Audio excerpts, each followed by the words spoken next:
how was it that you were great in that? What was it like being popping into that movie in Inglourious Basterds? I think, as you were describing, was like if somebody called me to play Colonel Sanders. I got a call. Quentin Tarantino wants to talk to you. I was like, okay. Again, thought it was my brother Paul. Picked it up. It was Quentin Tarantino, and he said he's doing a movie about World War II. Would you want to play a British general? And I was like, yeah, of course I want to play a British general.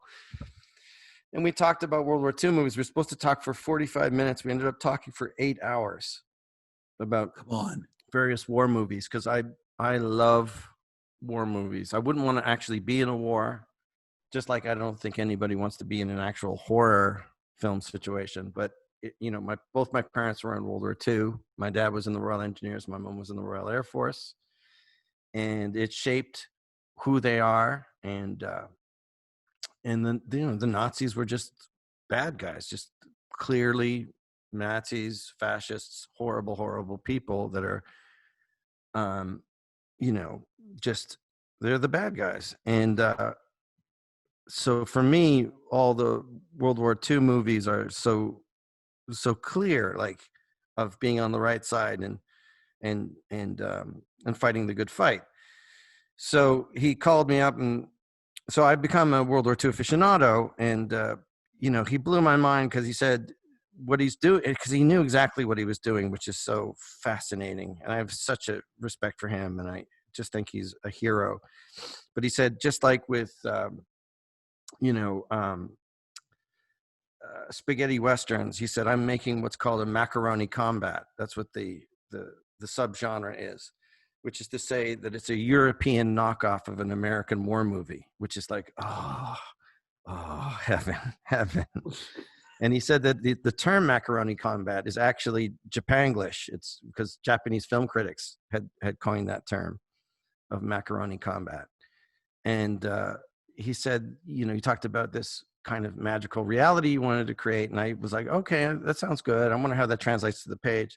And then I'm reading the script, and I'm like, holy shit, they fucking kill Hitler. They kill Hitler. I couldn't believe it. I'm like, I am so in. And on top of it, it is that thing that I love, that kind of British, like, we're here, the enemy's there, your job, that whole thing. And I was just like, and I loved every second of it. Shot in Nazi headquarters.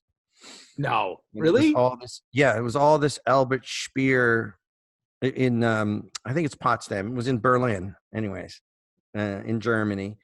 And everything in threes, the type of architecture that makes you feel that the state is more powerful than you.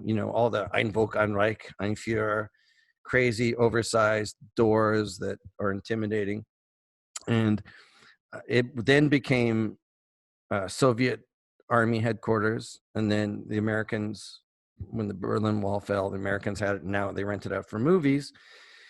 And my first day I get there, and I'm wearing my British Army uniform, and I'm just thrilled, I'm in this room filled with thousands and thousands of World War II uniforms. This is my dream come true. And he goes, Quentin wants to see you. So I go over there, and it's the scene where Hitler is getting his portrait done.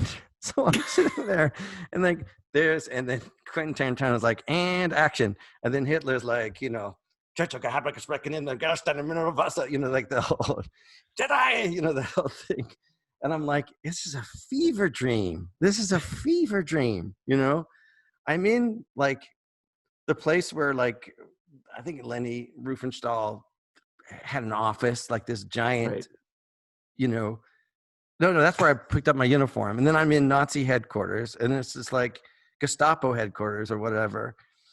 And there's a guy dressed as Hitler wearing a wrestling cape, and a French guy painting him with like a Maui beret and a mustache. And then and cut. And then Tarantino turns around and goes, what do you think? I go, what do you think? What do I think?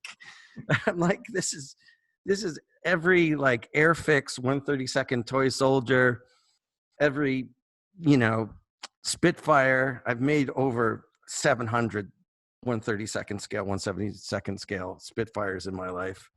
Every story of my parents talking about the Blitz, and my dad, being in the Black Forest and the second wave of Operation Market Garden. It was just a dream come true.